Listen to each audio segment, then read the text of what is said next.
Assalamualaikum warahmatullahi wabarakatuh. Halo semuanya. Di sini kami sebagai kelompok 9 akan mempresentasikan materi dari KN1 sendiri, yaitu Amaliyah NU dan dalil-dalilnya, yang beranggotakan dengan saya sendiri, yaitu Ahmad Bahrudin dan Citra Aftika Kinanti. Tentu banyak sekali amalan-amalan NU yang kita bisa lihat di Indonesia. Sebagai contohnya adalah tahlilan, sholawat, ziarah kubur, kunut, istighosah, dan maulud Nabi. Berikut adalah rangkuman tentang amaliyah NU. Yang pertama, tahlilan. Tahlilan berasal dari kata halalan, yuhalilu, tahlilan, artinya adalah membaca la ilaha illallah, di mana istilah tersebut munculkan sebuah tradisi baru yang di dalamnya berisi doa dan kalimat tertentu yang berasal dari Al-Quran. Tradisi tersebut memiliki sebuah keyakinan bahwa orang yang telah meninggal akan mendapat pahala dari doa yang dipanjatkan. Tahlilan dilakukan selama 7 hari dari meninggalnya seseorang. Kemudian hari ke-40, 100, dan hari ke-1000-nya. Begitu juga tahlilan sering dilakukan secara rutin pada malam Jumat dan malam-malam tertentu lainnya. Amalan NU yang kedua adalah sholawat. Banyaknya keutamaan bersolawat kepada Nabi Muhammad telah dicantumkan dalam Al-Quran dan hadis. Anjuran baca sholawat kepada Nabi Muhammad SAW pertama kali dapat ditemukan di surat Al-Ahzab ayat 56, yang artinya, sungguh Allah dan malaikatnya bersolawat untuk Nabi Muhammad SAW, wahai orang-orang yang beriman, bersolawatlah kalian untuk Nabi, ucapkanlah salam penghormatan kepadanya. Surat Al-Ahzab ayat 56. Adapun keutamaan sholawat kepada Nabi Muhammad dicantumkan di salah satu hadis yang mana menerangkan ganjaran pahala bersolawat yang berada di dalam riwayat hadis Imam Muslim, yang artinya, siapa saja yang bersolawat kepadaku sekali, niscaya Allah bersolawat kepadanya 10 kali. Hadis riwayat Muslim. Serta keutamaan dari bersolawat kepada Nabi Muhammad SAW dapat memberikan manfaat, salah satunya berupa, yang pertama, sholatul maliki ghafar adalah rahmat dari Allah yang Maha Kuasa dan Maha Pengampun.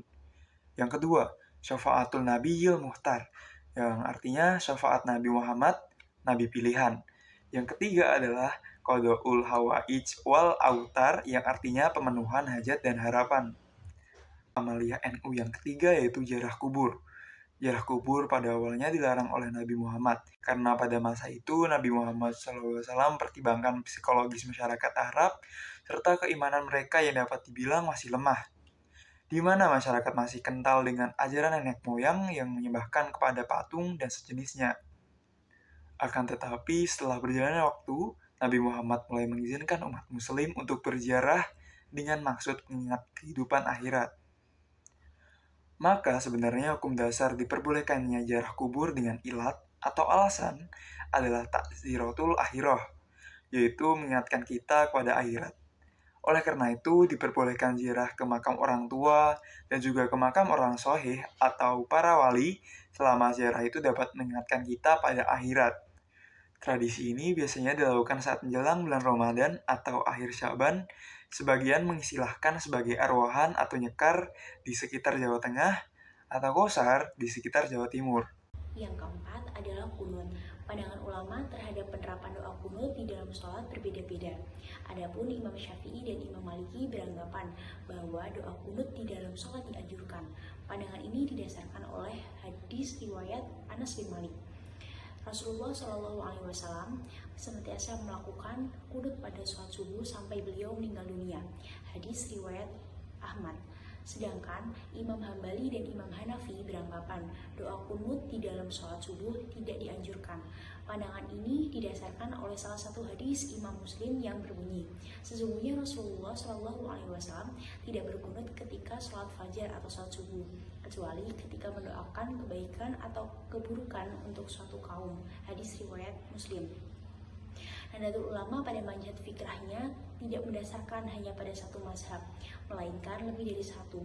Akan tetapi dilatar belakangi jamaah Nahdlatul Ulama yang sebagian besar mayoritas menganut mazhab Imam Syafi'i, maka secara tidak langsung menjadikan hal tersebut sebagai identitas dari Nahdlatul Ulama. Yang kelima adalah istighosah. Istighosah merupakan Pola yang dimaksud adalah meminta pertolongan kepada Allah Subhanahu wa Ta'ala.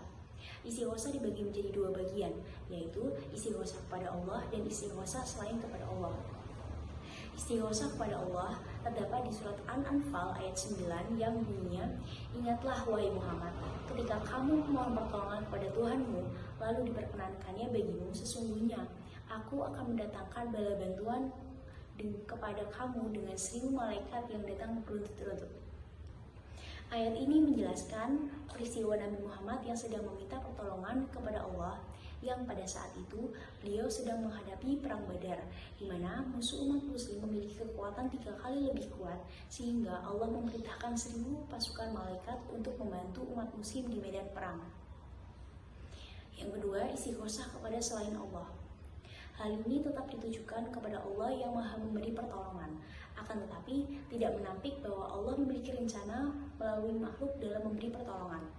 Sebagaimana di dalam hadis riwayat Bukhari yang berbunyi, matahari akan mendekat ke kepala manusia di hari kiamat, sehingga keringat sebagian orang keluar hingga mencapai separuh telinganya. Ketika mereka berada pada kondisi seperti itu, mereka beristighosah meminta pertolongan kepada Nabi Adam, kemudian kepada Nabi Musa, kemudian kepada Nabi Muhammad. Hadis riwayat Bukhari. Yang keenam adalah Maulid Nabi.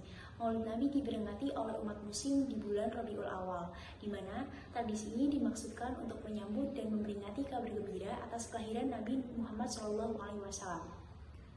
Akan tetapi, tradisi ini di sebelumnya belum ada pada zaman Rasulullah, sehingga menimbulkan adanya perbedaan pendapat di kalangan umat muslim. Sebagaimana saat ini disebut dengan istilah bid'ah.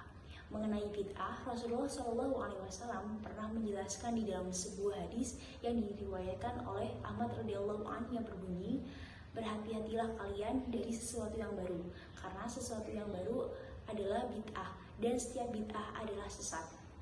Pemahaman hadis ini bisa salah apabila tidak dikaitkan dengan hadis yang lain, yaitu siapa saja yang membuat sesuatu yang baru dalam masalah kami ini yang tidak bersumber darinya, maka dia ditolak. Hadis riwayat Bukhari. Maka sebagai muslim yang cerdas, kita dapat mempelajari dan memahami sebuah hal dengan pemahaman yang baik, agar tidak menjadi pemahaman yang tidak sesuai dengan anjuran Allah dan Nabi Muhammad SAW. Baik, mungkin itu saja yang dapat kami sampaikan dari kelompok 9. Jikalau ada kesalahan mohon dimaafkan. Terima kasih.